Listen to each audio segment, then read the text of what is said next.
Habari Mtanzania popote pale ulipo, karibu sana ndani ya Multipolar Vision. Siku nyingine tena, baraka na utulivu, siku iliyomwanana baada ya purukushani za toka asubuhi. Wakati sahihi wa kupata yaliyojiri ulimwenguni ni huu, na matukio yaliyojiri wiki nzima. Mimi ni Ali Kashmiri. Unionapo kuna jambo na kama utafika utaniona, kipi utatamani kukisikia? Mgogoro unaendelea Mashariki ya Kati ambao unaendelea kuchukua taswira na sura mpya kila uchwao, ama sehemu ya kauli ya Emmanuel Macron, rais wa Ufaransa, kuhusiana na kutengamaa na mchakato wake wa kuweza kupanua mchakato wa silaha za nyuklia katika eneo lake. Hayo yote tumekuandalia siku ya leo, na hapo baadaye itapata nafasi ya kuangazia haya kiundani zaidi na mchambuzi wa siasa za kimataifa Ayub Mgando. Hi brother. Yep. Tuko vizuri kabisa. Tupo vizuri. Karibu sana ndani ya Multipolar Vision. Asante sana.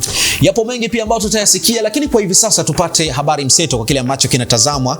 Na kwa siku ya leo tunafahamu kwamba pia mwezi March ni kati ya mwezi ambao umeonyesha ishara ya wazi kwamba dunia inaingia katika kipindi kipya cha mtazamo na mvutano wa kimataifa, kuanzia Mashariki ya Kati. Mashambulizi pia kati ya Marekani, Israel na Iran yanaendelea na tayari pia duniani, huku bei ya mafuta ikipanda kwa kasi na kuleta hofu ya mgogoro wa kiuchumi kulingana na upandaji wa bei ya mafuta. Lakini pia barani Ulaya, mjadala mpya umeibuka baada ya rais wa Ufaransa kutangaza mpango wake wa kupanua uwezo wa nyuklia wa nchi hiyo, hatua pia inayozua maswali mapya kuhusiana na mustakabali wa usalama wa bara hili la Ulaya. Na kwenye yale ambayo tunajiuliza zaidi pengine ni je, matukio haya yanaashiria nini kwa mfumo wa siasa za kimataifa? Lakini je, dunia inaelekea katika usalama mpya kulingana na kile ambacho kinatazamwa sasa hivi? Sasa tunaungana na Abel Mponela, na yeye atakwenda kutuangazia masuala yafuatayo kuhusiana na kauli za Macron kuhusiana na kuongezeka kwa silaha za nyuklia. Lakini la pili ni vikwazo vya Marekani dhidi ya Rwanda kwa kuunga mkono M23, huku Shield of the Americans, mkutano wa Trump huko Doral March 7, 2026. Lakini jambo la pili ni mvurugiko katika soko la mafuta na gesi, kupanda kwa bei ya mafuta Ulaya na Marekani, na mjadala pia kuhusiana na kupunguza vikwazo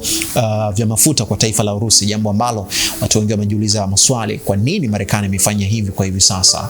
Lakini jambo jingine ni mashambulizi yanayoendelea ya Marekani na Israel dhidi ya Iran. Tuungane na Abel Mponela.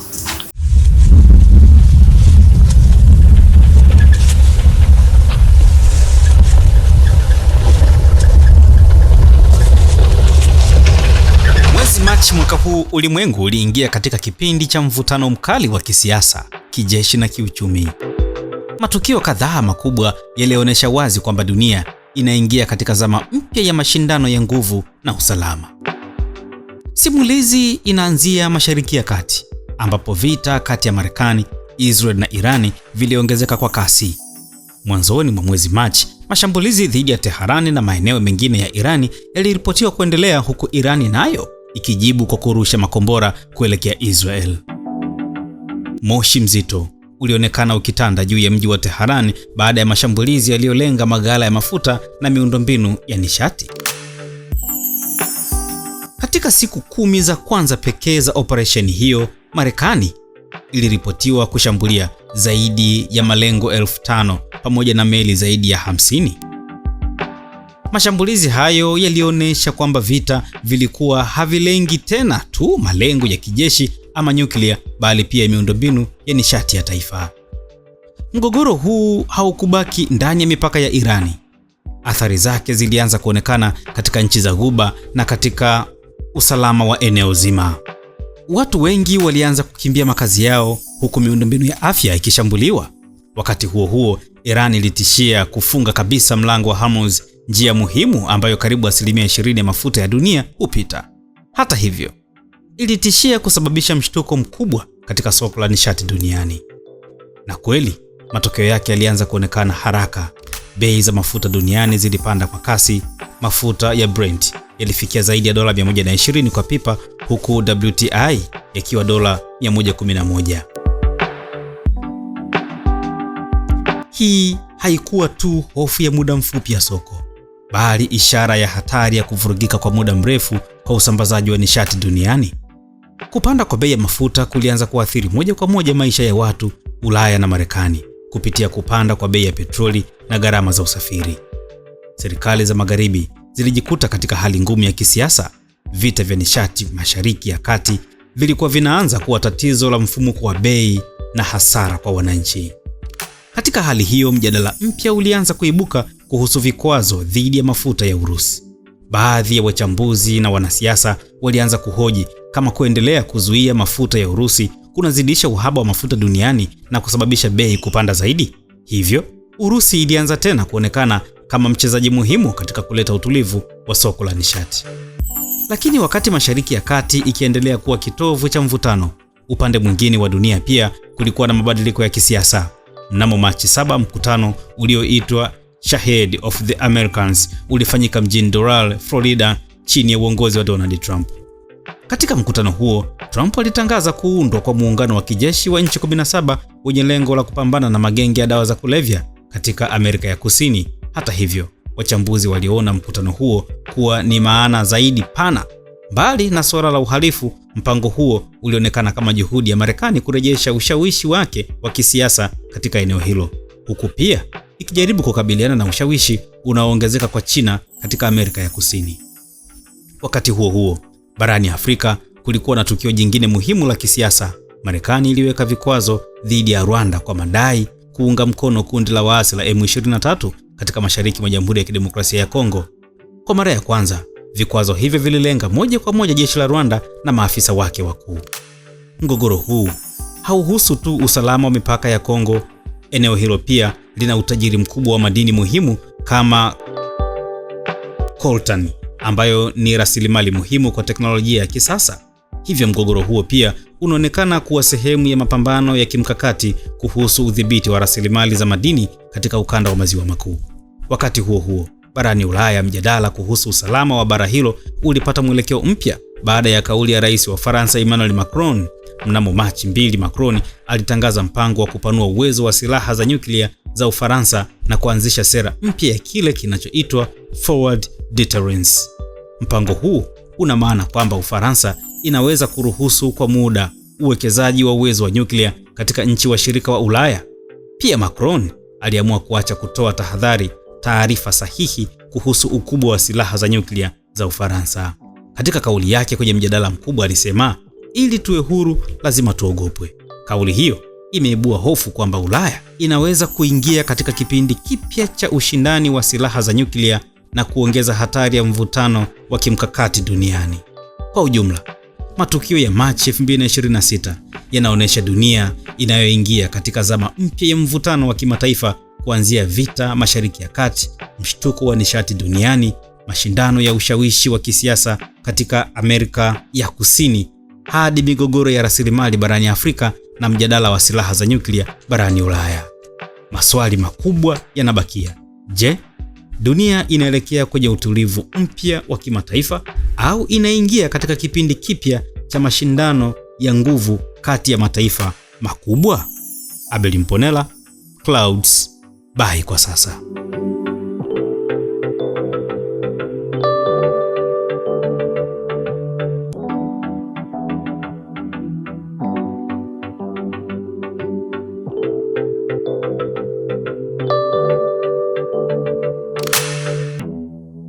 Asante sana Abel Mponela kwa kile ambacho umekiangazia siku ya leo, habari mseto kwa yale ambayo yanaendelea kujiri ulimwenguni kote kupitia Multiple Vision hapa Clouds TV. Lakini mwisho wa siku tumerejea kwa ajili ya kupata uchambuzi sasa kwa kile ambacho tumekitazama. Ayub, kwa mara nyingine tena tuko vizuri kabisa. Nipo vizuri. Bila shaka tumemsikia vyema Abel kwa kile ambacho amekiangazia, lakini natamani tuanzie kujikita zaidi kwenye kauli ya Rais wa Ufaransa aliyetoa Machi 2 kuhusiana na namna ambavyo taifa la Ufaransa linatamani kujipanga kuhakikisha linarutubisha ama kuongeza kasi ya uzalishaji wa silaha ya nyuklia, jambo ambalo limezua maswali mengi sana. Lakini mimi ambacho natamani kukifahamu Naweza kusema kwamba Ufaransa inaanzisha hatua hii mpya katika kuimarisha ile militarization kwenye masuala ya nuclear. Na pengine kwa nini sasa hivi hatua hii inapelekea washirika wake wengine ambao walikuwa wanaungamana au wanachangamana kwenye masuala ya silaha za nuclear kama Marekani kumweka pembeni na kujiimarisha zaidi kijeshi, hususan kwenye masuala ya silaha za nuclear? Yes, na hiki ambacho amekisema rais wa Ufaransa Emmanuel Macron ni kitu ambacho yeye kama rais wa Ufaransa anahisi ni sahihi sasa kwa nchi ya Ufaransa kuweza kutanua wigo wa uzalishaji wa silaha za nyuklia, kwa sababu ukiangalia idadi ya nchi ambazo zinamiliki ama zinatengeneza ama zinaelekea kutengeneza silaha za nyuklia zinaongezeka, na nchi nyingi ambazo zinamiliki ama zipo kwenye mwelekeo wa kutengeneza silaha za nyuklia ambao tayari wana vinu vya utengenezaji silaha za nyuklia ni nchi ambazo kama zinatishia usalama wa mataifa makubwa duniani ikiwemo Ufaransa yenyewe. Kwa hiyo anaona ili kuweza kutengeneza kuogopeka na kijeshi na mataifa mengine ambayo tayari yameshajikita ama yametengeneza mipango ya kuweza kuzalisha silaha za nyuklia, waanze kufikiria kwamba no, kwa Ulaya Ufaransa sio mtu wa kwenda kukabiliana naye kirahisi, kwa sababu ana silaha ambazo once zikiweza kutumika zinaweza kuleta madhara makubwa sana kwenye nchi husika. Kwa hiyo yeye Emmanuel Macron anaona kabisa mataifa mengine jinsi ambavyo yanaogopewa, mfano Urusi, Marekani, China, Korea Kaskazini, ukirudi nchi kama Pakistan, India, Iran yenyewe ambayo inapigana na Marekani pamoja na Israel yenyewe.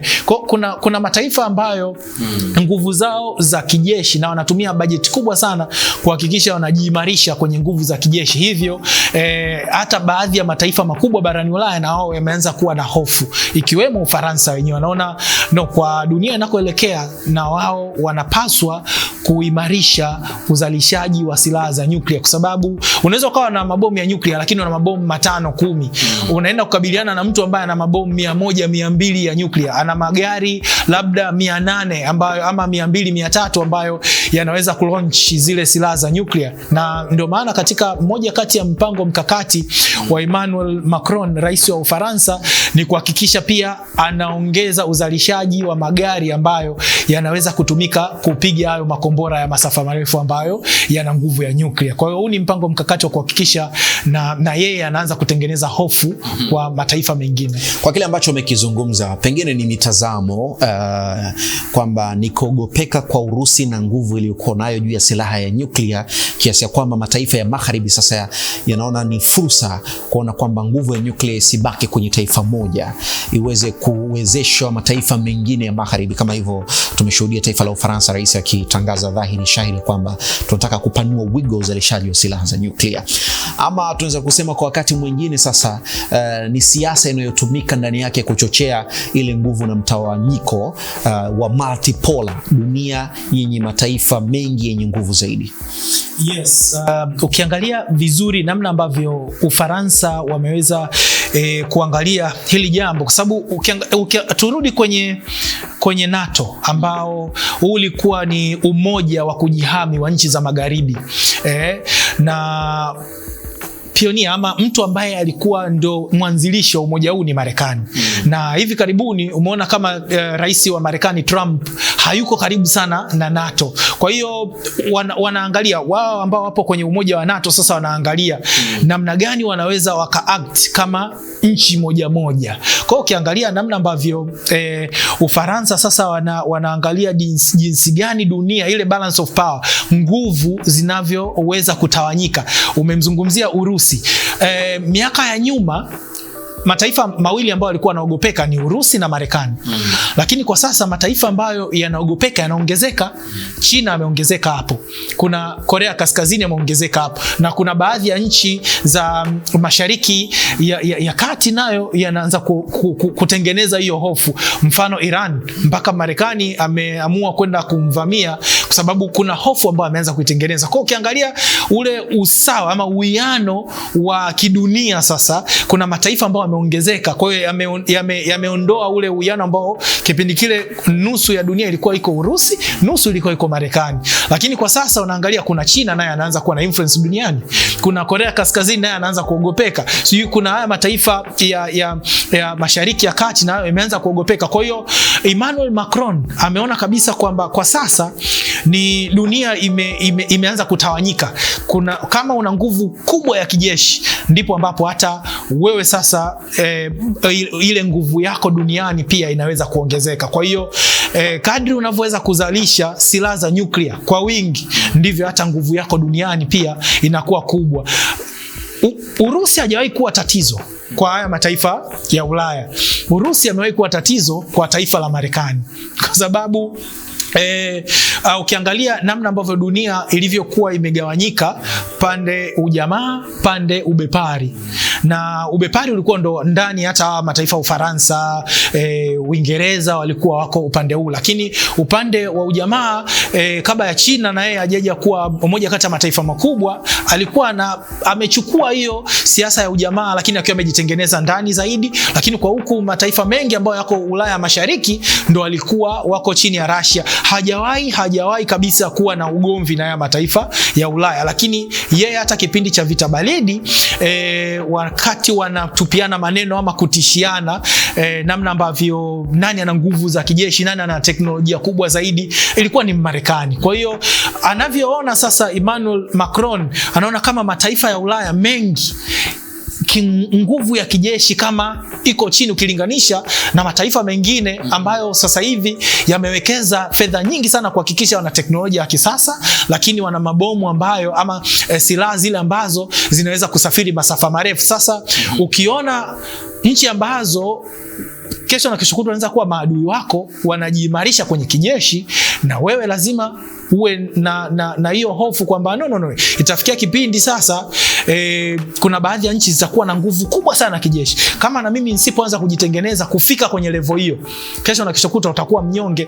Na tayari kumbuka, Mfaransa alishawahi kukutana na hiki kitu nyuma, kipindi cha Ujerumani, wakati wako na nguvu kubwa sana ya kijeshi. Ujerumani alishawahi kuchukua visiwa vile Lorraine na Alsace ambavyo ni visiwa vya Mfaransa. Alishawahi kupigwa Mfaransa na Mjerumani, vile visiwa vikachukuliwa na Mjerumani. Kwa kuna vitu ambavyo tayari amesha experience huko nyuma, anahisi kabisa no, isije hii ikajirudia. Kwa hiyo lazima niweze kujiimarisha ili tishio kama hilo likitokea sasa, na mimi watu waniogope kwamba nina silaha ambazo zinaweza zikazungumzika, kwamba zikatajika, jamaa ana nyuklia yule. Kwa hiyo ile inatengeneza hofu kwa haya mataifa mengine. Kwenye kutengeneza hofu, tunaona pia taifa kama la Poland nalo lipo kwenye mazungumzo kuhitaji mfumo wa uzuiaji wa nyuklia kwenye eneo la nchi yao. Lakini mwisho wa siku, ongezeko la mataifa ambayo yanahitaji aidha upanuzi wa uzalishaji wa silaha za nyuklia ama kuwa na mifumo ambayo itazuia makombora, kwa maana interceptors, inaongezeka zaidi. Na moja kitu ambacho kinatajwa pengine sehemu ya kauli ya rais wa Marekani kwenye kuongeza uzalishaji wa silaha za nyuklia inaweza kuleta mkanganyiko, kuidhoofisha NATO, lakini anasema hapana, ni kwenye kukamilisha malengo ya NATO kwa kile ambacho wao wanakitamani. Tamani kufahamu kwamba ni wapi kuna mpaka kati ya kuzuia tishio na kuongeza mvuto katika sera hii ambayo Ufaransa anakuwa kuitekeleza. Na ukirejea hapo nyuma kidogo, Trump aliweka wazi kwamba kuna namna ambayo Marekani sasa hivi wataanza kama wanajitenga na NATO. Kwa hiyo kama mtu ambaye alikuwa ni muasisi wa NATO, bajeti kubwa ya NATO ilikuwa inatolewa na Marekani. Leo hii akitoa mikono yake kwenye umoja, kuna namna unaanza kuona ule umoja wa NATO unaweza usiwe tena na nguvu. Kwa hiyo sasa nchi nyingi ambazo sasa hivi kwa mfano Poland, na wameona kwamba kwa dunia inakoelekea kwamba lazima na mimi nianze kuhakikisha na teknolojia hii ya kuweza kuzuia makombora ya masafa marefu niweze kujiimarisha. Sababu ukiangalia tu kile kitu ambacho kinaendelea Ukraine na Russia, na Ukraine na Russia na Poland ni majirani, kwa sababu kuna Romania, Poland afu Ukraine. Sasa expansion ambayo anaifanya Russia kwa kumpiga Ukraine, Poland naye anaanza kuwa na wasiwasi. Inawezekana akimalizana na Ukraine anaweza kataka expand zaidi, afike mpaka huku. Na haya ni mataifa hayo huko nyuma yalikuwa chini ya Ulaya Mashariki. Kwa hiyo anaona kabisa haja ya wao kuanza kuweka hofu na kutengeneza mipango ya kuweza kujihami mapema kabla hatujaweza kufikiwa, basi na sisi tuwe tuna teknolojia ambayo inaweza ikazuia makombora ya masafa marefu. Kwa Trump yeye kuexpand ama kuongeza wigo wa uzalishaji wa silaha, ni namna gani sasa anaweza kuendelea kutengeneza uimara wa jeshi lake ili kuendelea kutengeneza wale ambao wanaweza wakawa tishio kwa usalama wa raia wa Marekani. So, kitu ambacho kifanya sasa hivi ni kuhakikisha ana deal na mataifa ambayo yanaweza kawa tishio kwake na raia wake. Maana akawa na wasiwasi zaidi taifa kama Iran likiwa na silaha za nyuklia nyingi. Iran wana ukaribu na makundi mengi ya kigaidi, mfano Hamas, Hezbollah. Kwa hiyo anajua kabisa endapo Iran watakuwa wamekamilisha mipango yao ya kuwa na kiasi kikubwa cha hizi silaha, hebu imagine kikundi cha kigaidi kama Hamas wanapata makombora ya nyuklia, kikundi kama hata hizo silaha za nyuklia, nenda watu kama Al-Qaeda wanapata hizi, dunia haitokuwa tena na utulivu, kwa sababu wao ni watu ambao ni radical groups, ni watu waweza wakatumia hizo silaha bila kuwa na hofu yoyote kuweza kuleta maangamizi. Kwa Trump ngeza kuzalisha silaha za nyuklia kwake kama ni kuendelea kujiimarisha kijeshi na kuweza kuendelea kutengeneza kwa mataifa mengine.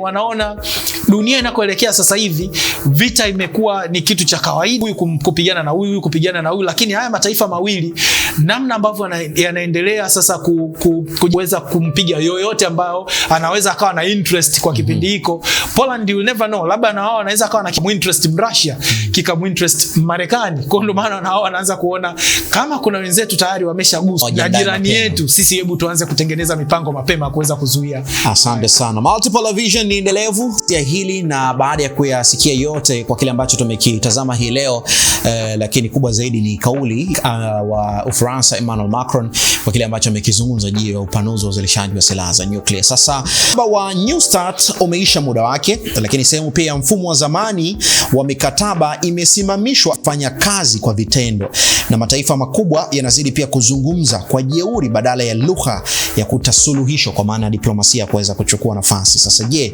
bado inawezekana leo pia Urusi, Marekani na China nyingine pia yenye silaha za nyuklia kurudi tena katika mjadala kuhusiana na kuunda muundo mpya wa usalama ya duniani, jambo ambalo lilikuwa limejadiliwa muda mrefu sana? Na ni nani ama ni nini kinaweza pia kuwa wa muundo huo mpya wa sehemu ya mkataba huu wa matumizi ya silaha nyuklia salama? Cha kwanza, mkataba mpya wa silaha, mifumo ya kikanda ya uzuiaji wa kijeshi, ama mfumo wa kimkakati unaohusu Faransa na Uingereza, au tayari dunia imeingia katika hatua ambayo utulivu wa kimataifa na mikataba utaendelea kudhoofika kwa kila mmoja kuona kwamba ana nguvu? Of course, mimi naona kabisa mkataba utaendelea kudhoofika ama makubaliano yataendelea kudhoofika, kwa sababu sio mkataba wa kwanza kusainiwa. Kwanza ulikuwa ni mwaka 1972. Ulikuwa unaitwa SALT I, Strategic Armament Treaty. Ulisainiwa na by then rais wa Marekani alikuwa Nixon. Ili Russia ilikuwa inawakilishwa na katibu mkuu aliyewahi kuwa katibu mkuu wa kile chama cha nchini Russia, alikuwa anafahamika kama Leonid Brezhnev. Baada ya kusaini ule mkataba, ilikuwa sababu ulikuwa unasema kwamba nchi ya Urusi na Marekani wapunguze uzalishaji wa silaha za nyuklia, lakini cha pili waweze pia kupunguza idadi ya magari ambao uwezo wa kuweza kurusha haya makombora ya nyuklia. Nakumbuka ule mkataba wa kwanza ulisema kwamba hizi nchi mbili ambazo zilikubaliana idadi ya magari ambayo yana uwezo wa kurusha hayo nyuklia basi yafike 2400.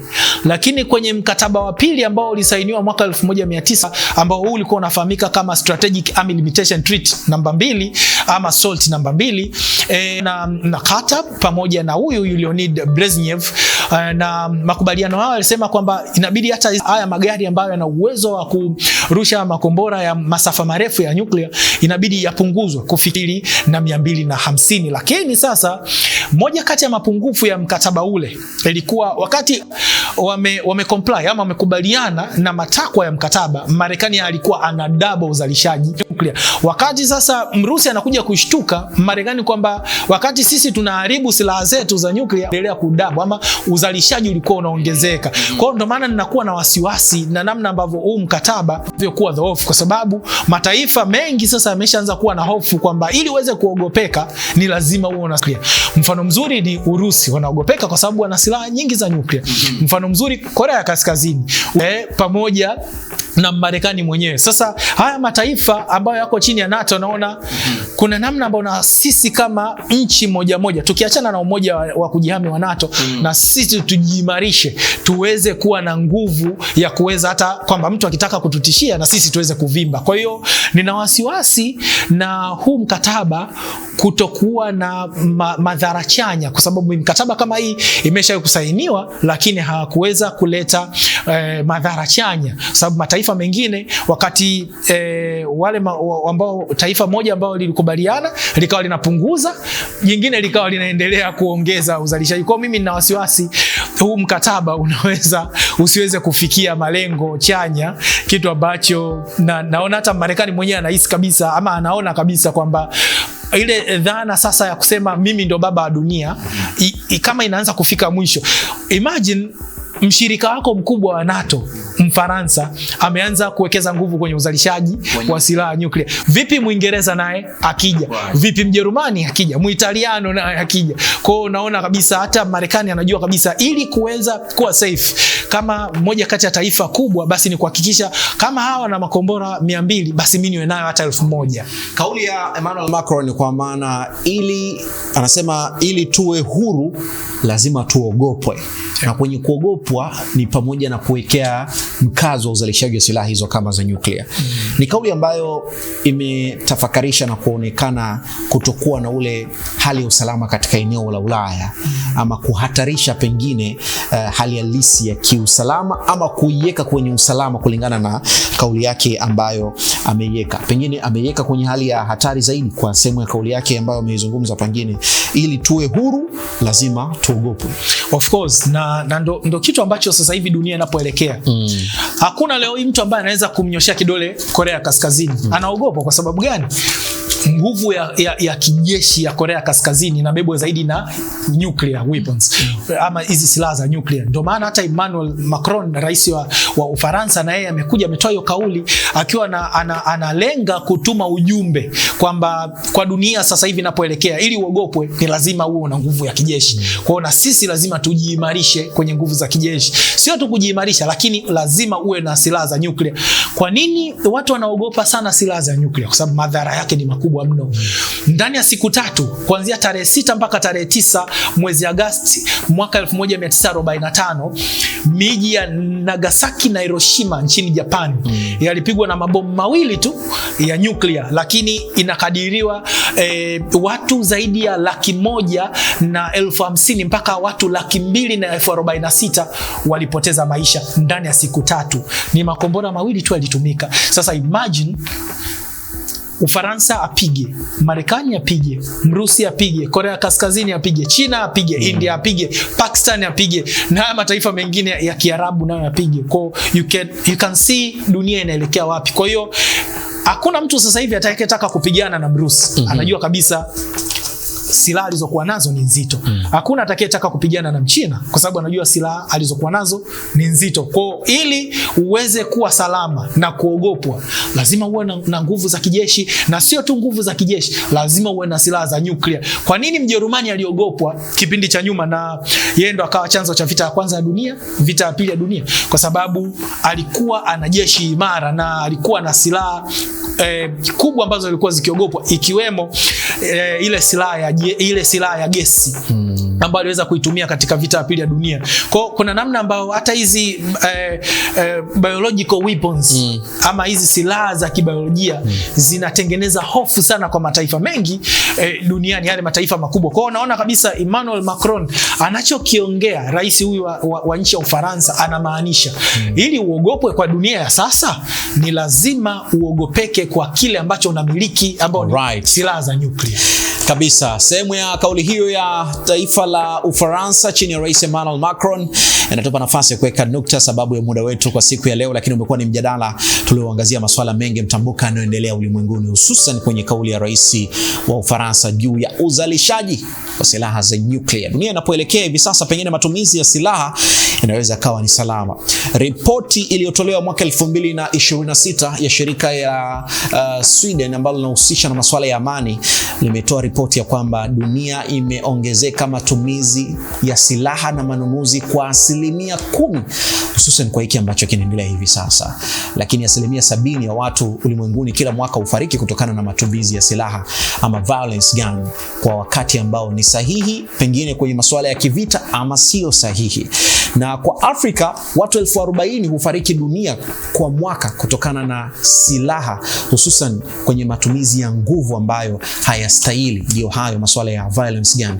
Huko Afrika ya Kusini likiwa ni taifa namba 1, idadi ya watu ya nusu ya watu wa Afrika, kwa maana 20,000 kulingana na ile idadi ya watu 40,000 hufariki dunia kulingana na kile ambacho kinaelezwa zaidi. Naika nukta siku ya leo kupitia Multipolar Vision. Tutakutana tena Jumapili ijayo kwenye kuyaangazia mengi. Ayubu Mgando, asante sana kwa time yako. Lakini asante pia kwako Mklauzania kuendelea kusalia nasi, bila kumsahau Abel Mponela, Hussein Miayo pamoja na Ochu Sweta akiwa ni sehemu ya mchakato wa maandalizi mazuri.